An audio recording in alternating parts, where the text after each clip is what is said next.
stretta sugli europei, niente maxi schermi in piazze plateatici per la finalissima Italia-Inghilterra, la decisione del vertice in prefettura per evitare che non si ripetano le scene di assembramento visti in piazza Duomo martedì sera, troppo alto il rischio contagio. Baristi e ristoratori in trincea contro la linea dura, il provvedimento è l'ennesima beffa per la categoria che puntava sugli europei, così non c'è il rilancio economico.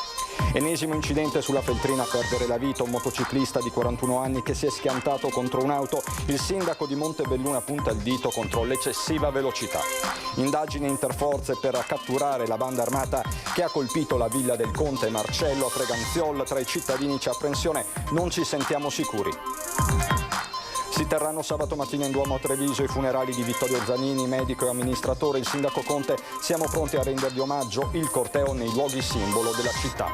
Centrodestra diviso a Conegliano in vista delle elezioni comunali 2021. Il candidato di Lega e Fratelli d'Italia sarà Piero Garbellotto. Forza Italia corre con Fabio Chies. Attriti nel centrodestra anche a Montebelluna. Ai campi di atletica di Treviso, via alle prove fisiche per diventare agenti di polizia locale. Dei 60 candidati, 15 le donne, molti arrivati dalla Sicilia. Comune di Cortina e UAV siglano un protocollo d'intesa sulle progettualità future anche in vista delle Olimpiadi invernali 2026. Il tutto all'insegna della tutela del paesaggio. Bentrovati, buonasera telespettatrici, telespettatori di Antenna 3. È la stretta sugli europei decisa questa mattina dalla Prefettura di Treviso ad aprire questa sera il nostro telegiornale. Questo per evitare le scene che si sono viste in occasione della semifinale con la Spagna. Troppo alto il rischio di contagio.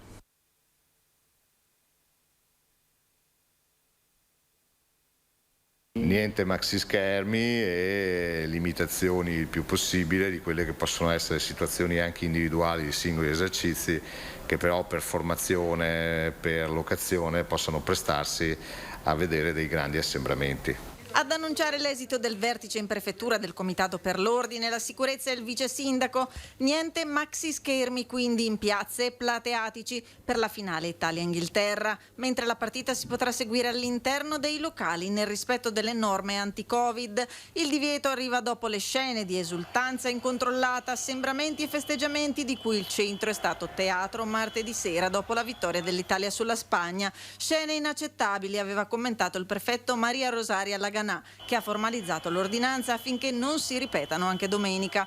Ma il nodo resta il dopo. Non saranno bloccate le strade per eventuali festeggiamenti del post partita. Previsto però un dispiegamento di forze per i controlli. Strade libere, anche se quelli che noi sappiamo essere magari i luoghi da sempre oggetto di festeggiamenti in caso di vittorie sportive saranno fortemente presidiati. La direttiva è quella di tenere ampiamente presidiati i luoghi abituali della festa, limitando gli elementi pericolosi dal punto di vista pandemico.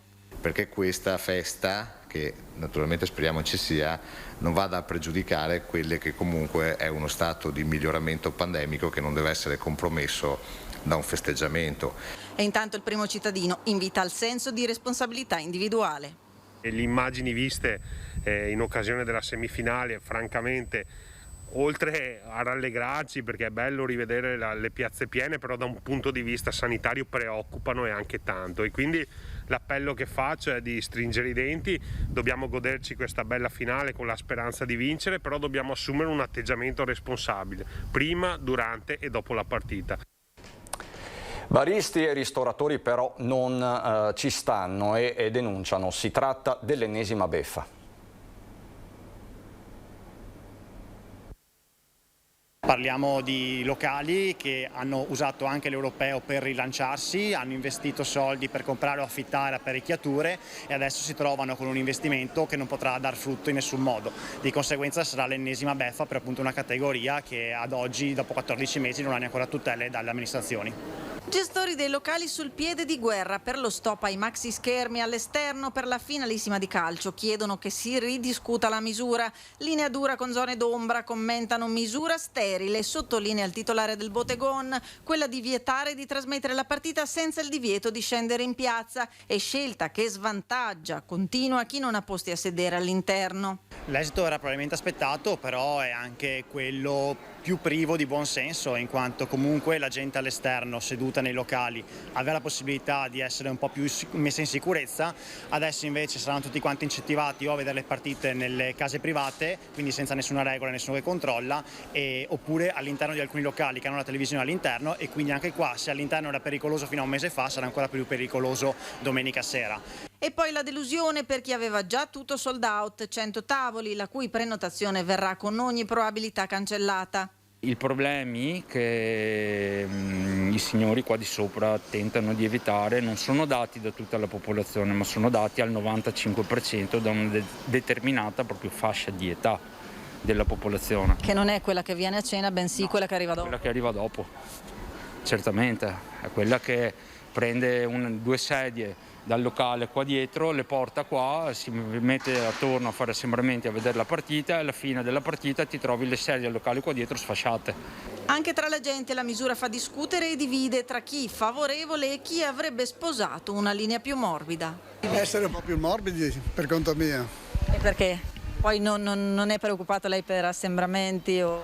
Beh, basta vedere gli assembramenti che ci sono sui stadi, se quelli sono assembramenti, ma qua per un maxischermo non penso che sia... Limitare l'afflusso dei giovani, non dico di pretendere che si mettano la mascherina, ma che abbiano un buon senso di stare un po' separati. L'assembramento è sempre un momento pericoloso per la diffusione del contagio, del quale ancora non siamo fuori. Non è che vietando un maxischermo oggi o domani si risolve il problema degli stupidi, degli idioti o degli incoscienti, quello ce l'abbiamo sempre e costantemente. E questo mentre sale il numero di nuovi contagi, seppure in maniera moderata, dai 3 su 100.000 abitanti, ora siamo arrivati a un'incidenza doppia, 6 su 100.000. L'aggiornamento è stato fatto poco fa dall'ULS 2 Marca Trevigiana con il direttore Benazzi. La fascia più colpita è quella dei giovani e dei giovanissimi ed è la fascia con il tasso di immunizzazione più basso.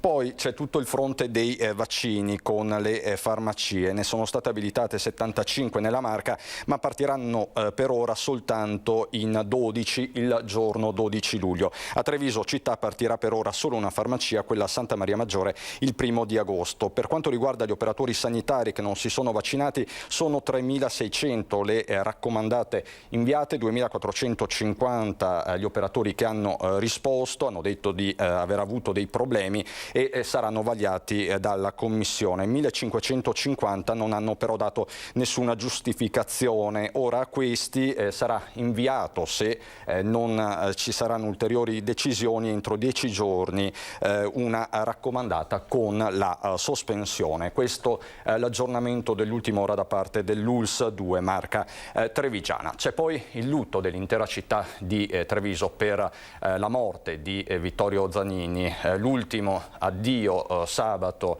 in Duomo a Treviso sarà preceduto da un corteo nei luoghi simbolo della città. Sarà un addio corale partecipato dal mondo della politica e dell'amministrazione, di cui Vittorio Zanini, ispirato ieri a 72 anni, ha fatto parte da militante per 50 anni, spendendosi da medico ginecologo e da politico a servizio della città. L'ultimo omaggio di Casugana con un corteo nei luoghi simbolo della città che tanto ha amato e a cui tanto ha dato, per accompagnarlo al Duomo, dove sabato alle 10 si svolgeranno i funerali e l'ultimo saluto. Di sicuro però, questo è un mio desiderio, il feretro farà alcune tappe prima di arrivare al Duomo, quindi passerà davanti al municipio, sotto Palazzo di Trecento, in Piazza dei Signori, che sono un po' quei luoghi simbolo della vita sociale di Vittorio, dove lui ha sempre dimostrato e soprattutto ha dato tanto alla comunità. Quindi ci sarà questo simbolico saluto con questo passaggio del feretro e poi lo aspetteremo tutti nella cattedrale del Duomo per celebrare appunto il funerale. Uomo impegnato su diversi fronti, dallo sport alla medicina alla politica, come assessore, ricoprendo più incarichi con dedizione e tenacia. Uomo di cultura a cui la città dedicherà altri grazie, trovando occasioni per ricordarne il nome. Credo che ci saranno anche altre iniziative con intitolazioni, con momenti di ricordo, però lo faremo insieme alla moglie una volta passato questa fase che è particolarmente dolorosa. La Camera ardente per Zannini aprirà domani mattina alle 8:30 la casa funeraria presso il Cafoncello, nelle vicinanze dell'ospedale di Treviso, dalle 8:30 alle 18, questo per poter salutare questo grande amministratore e medico. La cronaca ci porta sulla strada Feltrina per l'ennesimo incidente fatale, a perdere la vita un uomo di 41 anni. Un boato, poi il silenzio, quel silenzio surreale che ancora una volta fa presagire l'ennesima tragedia della strada. Uno schianto sulla Feltrina fra una moto e un'auto. A perdere la vita è un 41enne, Massimo Di Matteo, residente a Pederoba ma originario di Caserta. L'incidente è avvenuto intorno alle 22:30 all'altezza dell'incrocio con via Lauretana. L'uomo, in sella alla sua 2 ruote, stava procedendo in direzione Montebelluna. Per cause in corso di accertamento si è scontrato contro un Audi A8 guidata da un cittadino rumeno di 33 anni. L'automobilista è rimasto ferito e è stato portato in ospedale. Non c'è stato niente da fare invece per il motociclista. Troppo gravi le ferite riportate, i mezzi distrutti a terra, i segni dell'ennesima tragedia di un'altra vita stroncata. Una strada, questa, ci spiega il sindaco di Montebelluna, molto pericolosa. Certamente quel tratto lì è un tratto molto pericoloso perché è un tratto rettilineo sul quale si mette poi via Lauretana e un po' più a nord addirittura c'è a sinistra un distributore di benzina e anche lì sono successi già degli incidenti mortali. Tanti, troppi gli incidenti, anche mortali lungo questa strada, a volte causati dalla velocità, a volte dalla disattenzione. Al momento quello che posso dire chiaramente è quello che bisogna essere molto attenti, andare piano in quel tratto, evitare di superare e fare molto attenzione a quelle che sono le emissioni appunto da via Lauretana e dal distributore di benzina, perché molto spesso il distributore di benzina l'uscita dovrebbe essere verso Montebelluna, mentre ci sono persone che tagliano e vanno in direzione appunto di Feltre. Massimo Di Matteo lavorava come operaio presso un'azienda di verniciatura a Montebelluna e da qualche tempo viveva a Pederoba. Lascia un figlio di 10 anni, nato da una precedente relazione, e l'attuale fidanzata. I rilievi di legge sono stati eseguiti dai militari dell'aliquota radiomobile dei Carabinieri di Montebelluna. Torniamo a Preganziol, sconvolta dopo la rapina in villa, la villa del conte Marcello, qualche notte fa. Indagini a tutto tondo da parte delle forze dell'ordine, ma tra i residenti c'è preoccupazione. Dopo la rapina in casa del conte Marcello avvenuta la notte scorsa, i carabinieri di Treviso, incaricati delle indagini, viste le analogie di Preganziol con altre rapine registrate anche nel Veneziano meno di un mese fa e così in altre province del territorio, stanno raccogliendo informazioni e notizie in sinergia con i colleghi delle altre forze dell'ordine delle province venete per capire e non escludere l'ipotesi possa trattarsi che ad agire sia stata anche la stessa banda. Tra la gente al mercato di Preganziol non si parla d'altro. Un dispiacere immenso, perché persone così di valore succede, purtroppo succede a tutti, ma loro in modo particolare. E chissà che li prendano, chissà che riescano a prenderli e a chiuderli da qualche parte. Non siamo tutelati, dopo se uno spara allora quello lo mettono in galera. Ma non è giusto queste cose qua, perché uno si difende. Oggi a presidiare la villa lungo il Terraglio arriva a più riprese anche la vigilanza privata. Dagli inquirenti emerge un altro particolare. I predoni, i 3 incappucciati dentro la villa, e non si esclude almeno un quarto e forse anche un quinto fuori a fare da palo, sono entrati e fuggiti dal boschetto tagliando la recinzione dal Terraglio. Magari erano lì che aspettavano, che stavano attenti, evidentemente li avevano pedinati per bene, studiati per bene, per riuscire a fare una cosa così. Banda che parlava con un forte accento straniero, particolare che emerge dal racconto della famiglia minacciata con gli attrezzi da scasso, tra cui cacciavite. Ti va proprio a colpire nelle sicurezze come persona, insomma. Spero riescano anche a prendere queste persone. Antico diritto romano, per ec et torquetur. Per le stesse cose vieni torturato o vieni punito con le stesse colpe che hai fatto. Per un giorno il Postamat di San Liberale a Treviso aveva erogato per errore più denaro e diversi ne avevano approfittato, ma i furbetti sono stati individuati dalla polizia. Banconote da 50 euro al posto di quelle da 20, presto la notizia di quel Postamat quasi magico si era diffusa in tutto il quartiere e più di qualcuno ne aveva approfittato. Era l'agosto del 2019 quando lo sportello di San Liberale diventò meta di pellegrinaggio di diversi furbetti, e questo a causa dell'errore di un addetto che aveva invertito le cassette con il contante. Scoperto l'inghippo nei giorni seguenti, solo alcuni tra gli utenti restituirono le somme indebitamente percepite, mentre la maggior parte, nonostante la ricezione di telefonate e lettere raccomandate, trattenne il denaro prelevato, un danno complessivo per Poste di circa 10.000 euro. Da qui l'indagine avviata dalla squadra mobile di Treviso, coordinata dal dirigente Immacolata Benvenuto, con l'individuazione di tutti i responsabili di quei prelievi fraudolenti, spesso preceduti da ricariche effettuate pochi minuti prima, fin troppo evidente il motivo. Tra i responsabili anche diversi componenti di famiglie rom residenti a Treviso che hanno operato in concorso tra loro e che in un caso si sono avvalsi anche della collaborazione di un minore non imputabile. Nei giorni scorsi tutti i 20 indagati sono stati convocati negli uffici della squadra mobile di Treviso per la notifica dell'avviso di conclusione delle indagini preliminari emesso nei loro confronti dalla procura, che, condividendo i risultati di polizia, ha ipotizzato nei confronti dei furbetti il reato di concorso in furto pluriaggravato e continuato. Ieri vi avevamo raccontato di quel gesto eclatante, shock, di un cittadino di Resana, un imprenditore che si è incatenato fuori dal tribunale di Treviso minacciando di farsi esplodere. Su questa vicenda interviene il sindaco di Resana, che condanna il gesto e dà anche la sua versione dei fatti.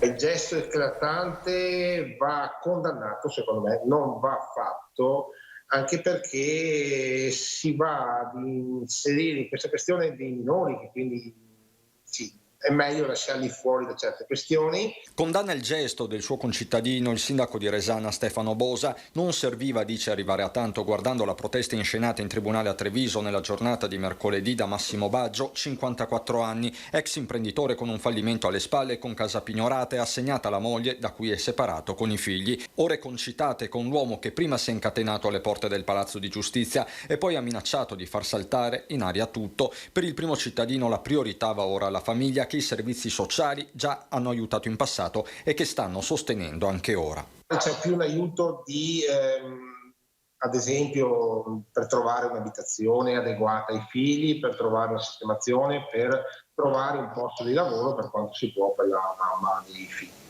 Sindaco che però chiarisce come non vi sia nessun provvedimento imminente. Non c'è uno sfratto che domani mattina i figli ce ne sta, assolutamente no. Quindi c'è una cosa un po' diversa rispetto a quella che è stata dipinta con il gesto eclatante del signor Baggio. E al 54enne autore della protesta shock, per questo denunciato per procurato allarme, lo stesso sindaco rivolge un messaggio.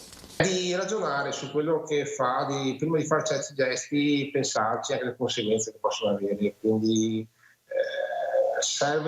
non è semplice, immagino, non è semplice perché la situazione è difficile, sono momenti difficili, però prima di fare certi gesti cerchiamo di pensarci non 1, 2, 3, 4 volte, ma 10 volte. La protesta degli agricoltori veneti, compresi quelli trevigiani, oggi a Venezia contro quella che è stata definita una vera e propria invasione da parte dei cinghiali. Presente anche il governatore Zaia.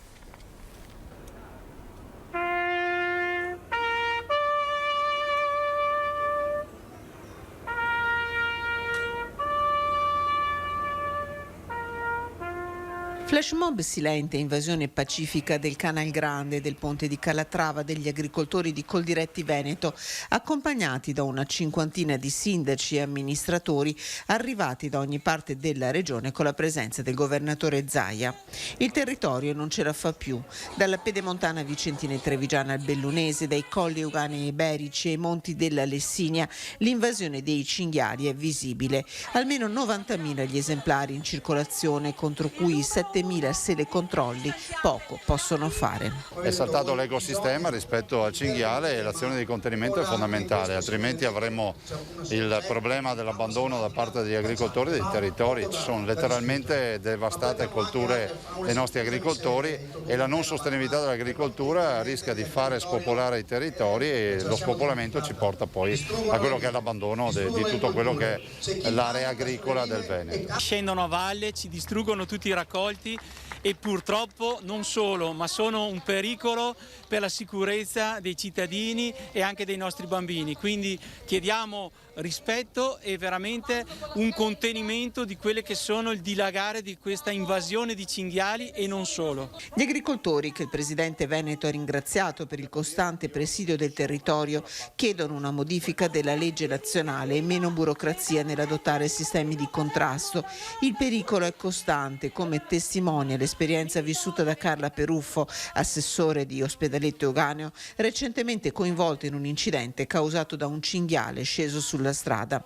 L'invasione gialla della laguna contro un'invasione che continua silenziosa, documentata nel dossier L'assedio dei cinghiali in Veneto consegnato alle autorità regionali presenti, un assedio che agli agricoltori non toglie la voglia di continuare a lottare.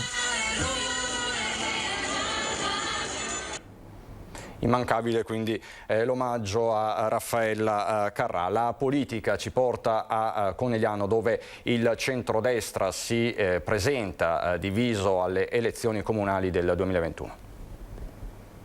Diciamo che abbiamo cercato di lavorare per un centrodestra unito, poi purtroppo le posizioni erano distanti, si è presa questa decisione nel rispetto di tutti, nel rispetto anche di quelli che sono i valori che ci sono in campo. Noi abbiamo deciso di continuare sulla strada che abbiamo intrapreso, sicuri del buon governo che abbiamo fatto in questi 3 anni e mezzo. La separazione, per quanto consensuale, segna comunque un solco nel centrodestra coneglianese. È qui nella città del Cima che si gioca la partita elettorale principale della Marca. Da un lato l'ex sindaco Fabio Chies, pronto a correre con Forza Italia, dall'altro Piero Garbellotto, imprenditore e patron dell'Imoco Volley, che nelle prossime ore ufficializzerà la candidatura per Lega e Fratelli d'Italia. A tenerlo a battesimo in una conferenza stampa al Biscione sarà lo stesso presidente Zaia. Per il momento Chies si vota al fair play. In bocca al lupo a tutti coloro che vogliono partecipare alla tornata amministrativa, perché penso che tutti coloro che si mettono in gioco abbiano comunque a cuore la città, siano essi nella compagine di centrodestra o in quella di centrosinistra. Insomma, ci troveremo a confrontarci con gli elettori, spero. Centrosinistra che a giorni comunicherà il suo di candidato sindaco, tra i papabili anche Isabella Gianelloni, già candidata ad EMA al Senato nel 2018, che però al momento non si sbilancia. È uscita questa rosa di nomi, però no. Neanche un'anticipazione zero.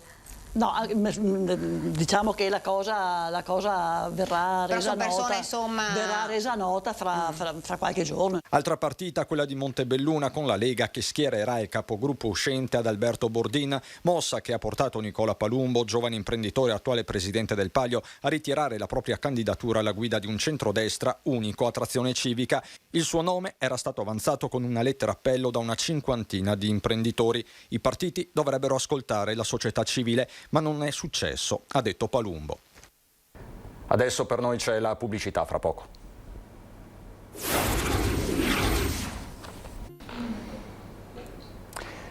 Ritorniamo in diretta e andiamo a Treviso, dove oggi si sono svolte le prove fisiche per diventare agenti di polizia locale. Adesso faremo partire i candidati, la postazione numero 2 è pronta, la postazione numero 1 è pronta, adesso vediamo di attendere il secondo agente che arriva sul posto. Ai campi di atletica Stiore di Treviso sono partite le selezioni per 10 posti di agente della polizia locale. Dei 60 candidati, 15 le donne. In mattinata le prove fisiche con il comandante Gallo nella veste anche di motivatore. Ho anche incitato e spronato i candidati a mantenere i tempi che erano necessari per essere idonei alle fasi successive del concorso. La prova direi che ha dato soddisfazione, nel senso che su 60 candidati 50 sono passati al turno successivo. Dico turno perché è una sorta di gara.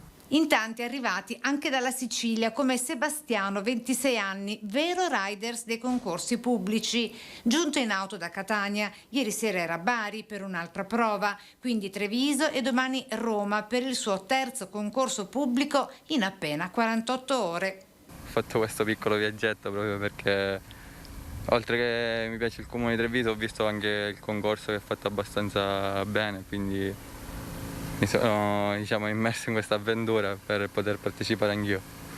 Tu hai già un'attività, lavori o confidi proprio di riuscire a entrare nel corpo della Polizia Municipale di Treviso?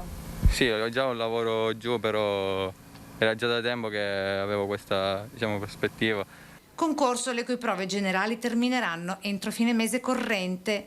La settimana prossima ci saranno 2 giorni di corso per 12 ore, mentre venerdì ci sarà la prova scritta e gli idonei poi della prova scritta faranno la prova orale la settimana successiva, in modo tale da coprire questi 10 posti che andranno in tutta la provincia di Treviso. A tutti i candidati l'augurio i loro obiettivi possano presto concretizzarsi.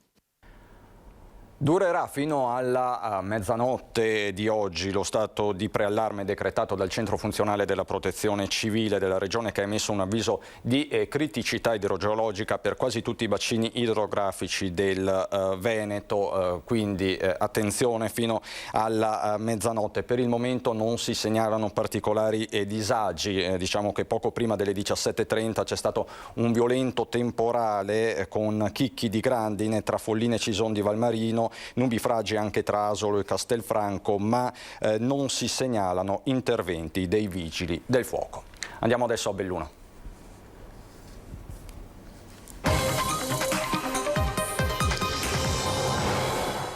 Sempre il maltempo in primo piano per la cronaca dal bellunese. Il maltempo però della notte scorsa. Pioggia e vento hanno sferzato le terre alte, in particolar modo i comuni di Alleghe, Vodo di Cadore, Uronzo, Fernazza, villaggio semi-abitato a 1500 metri di quota sopra Pezzè di Alleghe. Una casa disabitata è stata scoperchiata e una falda della copertura è finita sul tetto di un'abitazione dove al contrario vive una famiglia difficile. La quantificazione dei danni per i disagi costituiti dalla strada strettissima che conduce al villaggio. Gli stessi vigili del fuoco sono riusciti a raggiungere Fernazza a bordo di una piccola jeep per iniziare la rimozione del materiale.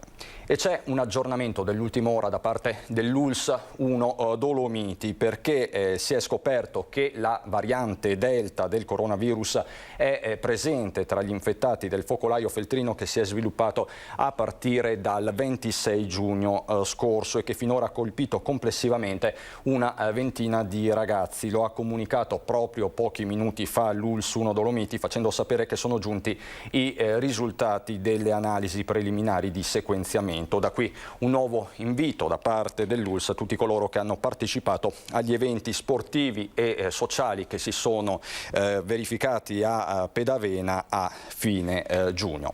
E c'è anche un importante aggiornamento sul fronte economico, perché il ministro Giorgetti ha detto l'agenzia AGI nel progetto, per quanto riguarda il progetto Italcomp, stiamo parlando ovviamente del salvataggio ACC, un progetto, quello di Italcomp, giudicato non perseguibile. Esce allo scoperto e chiude così il balletto di voci secondo le quali il disegno di unire le produzioni di ex Embraco e ACC, sostenuto da Alessandra Todde nel suo ruolo di sottosegretaria nell'ex governo Conte, avrebbe potuto essere l'unica via d'uscita per le crisi aziendali delle due realtà industriali di Riva di Chieri e Borgo Valbelluna. Purtroppo, dichiara Giorgetti, pur consapevoli della situazione delicata e difficile, non ci sono le condizioni essenziali, cioè proposte di investitori privati per proseguire con esito positivo su questa strada. Inevitabile l'ira dei sindacati che in queste ore stanno andando all'attacco del governo. Andiamo adesso a Cortina, dove oggi è stato firmato un importante progetto tra Comune e IUAV di Venezia. Siglato un accordo di collaborazione tra Comune di Cortina d'Ampezzo e IUAV per sviluppare ricerca, tutela, conservazione, sicurezza e valorizzazione del patrimonio. Abbiamo un percorso importante da affrontare per Cortina, per il Veneto, ma direi per il paese intero, che sono l'obiettivo Milano-Cortina 2026. E chi meglio dell'Università di Venezia, lo UAV al nostro fianco, per mettere al centro il nostro territorio, anche ovviamente il costruito, per renderlo ovviamente sicuramente più funzionale, più moderno, con una tutela particolare per il paesaggio, perché questo è il principio che ci guida.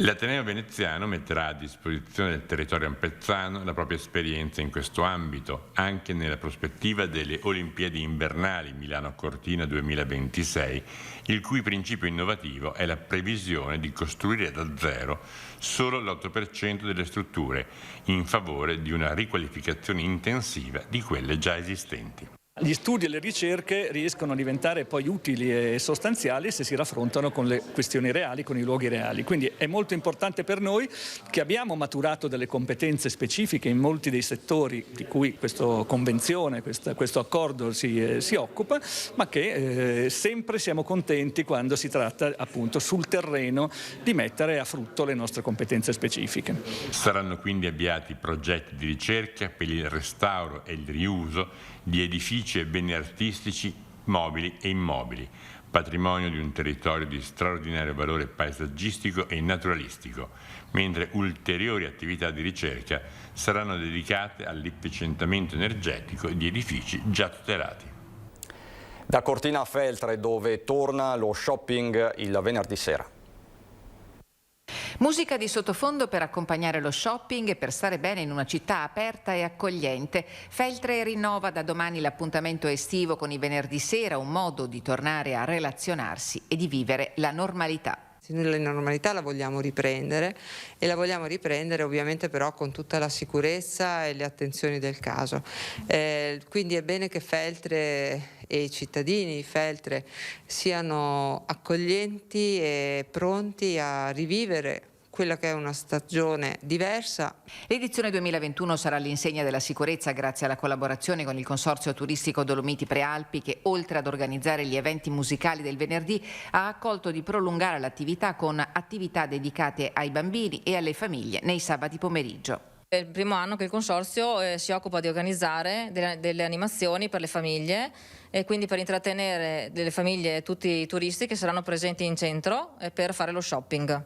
I venerdì sera completano il ricco programma di eventi organizzati dal Comune per quest'estate, che fanno di Feltre un unicum in provincia. Il nostro invito come associazione è stato quello di chiedere ai commercianti, ovviamente facendo le proprie valutazioni con la massima disponibilità che possono dare, di tenere aperto nei giorni festivi, ma anche in occasione di tutti questi venerdì di sera, in cui anche si potrà approfittare in concomitanza di quelli che sono i saldi estivi.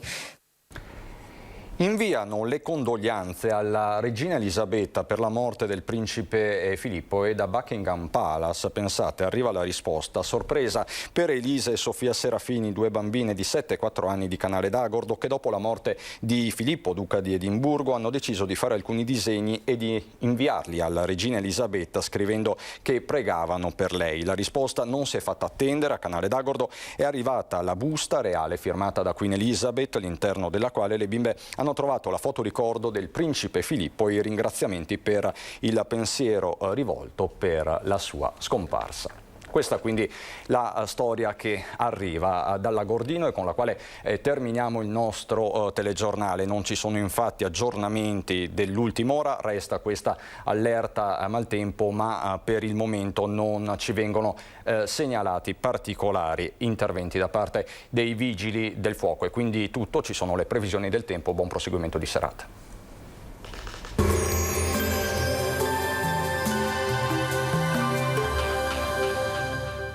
Autodemolizioni Signor, a Villorba dal 1969 al vostro servizio. Rottamazione auto, vendita ricambi nuovi e usati, vendita autovetture sinistrate o usate. Bentrovati al meteo.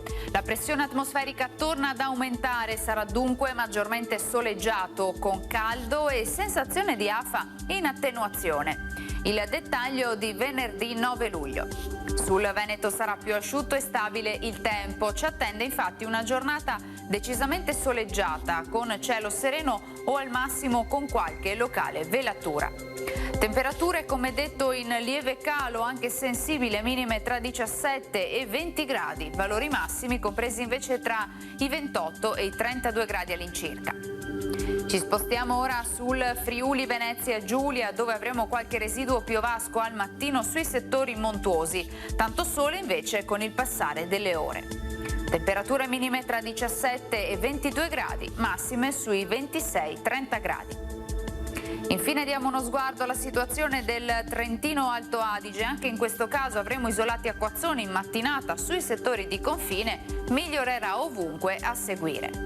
Temperature minime intorno ai 16 gradi, massime infine sui 30-31 gradi all'incirca.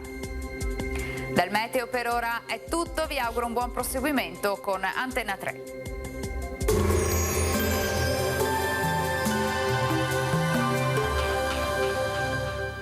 Autodemolizioni Signor, a Villorba dal 1969 al vostro servizio. Rottamazione auto, vendita ricambi nuovi e usati, vendita autovetture sinistrate o usate.